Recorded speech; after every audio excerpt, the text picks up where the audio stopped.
বিরোধী হয়ে গেল। একটা অধিকারকে একটা অধিকার একটা আমাদের একটা অধিকার আমাদের একটা চাওয়াকে তারা একটা রাজনৈতিক বিষয় বানিয়ে ফেলেছে। এটা এটা এটা দায়ভার কার? তার মানে কি সরকার এটাই প্রমাণ করতে চাচ্ছে? সরকার এটুকুই প্রমাণ করতে চাচ্ছে তারা বলছে আপনাদের এই হাতে গোনা কয়েকজনকে উড়িয়ে দিবে তোলার মতো। আচ্ছা আচ্ছা, আমাদেরকে এই হাতে গোনা কয়েকজন, আমরা এখন যতজন আছি 1952 সালে তার চাইতে কম ছিল, কেউ উড়িয়ে দিতে পারে না। 1952 আজকে সারা পৃথিবীতে সবাই 1952 21শে ফেব্রুয়ারি পালন করে, সারা পৃথিবী। আমাদেরকে উড়িয়ে দিবে?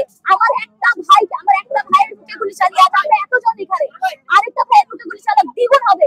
বললাম তো আসছে ফাগুনে আমরা দ্বিগুণ হব। এত ভয় পেয়ে লাভ নাই। কয়জনকে ঢোকাবে, কয়জনকে মারবে, মারুক। আসছে ফাগুনে আমরা অবশ্যই দ্বিগুণ হবো, তারপরের ফাগুনে আমরা 4 গুণ, তারপরের ফাগুনে আমরা 16 গুণ হবো। উড়িয়ে দেওয়া এত সহজ না। ছাত্র সমাজকে আজ পর্যন্ত কোনো দেশ উড়িয়ে দিতে পারে নাই, বরং ছাত্র সমাজের গায়ে হাত তুলে সেই সরকার হয়ে গেছে। একটা দেশ, একটা নতুন দেশ সৃষ্টি হয়ে গেছে জাস্ট ছাত্র সমাজ গায়ে হাত তুলে ছুটল বলে।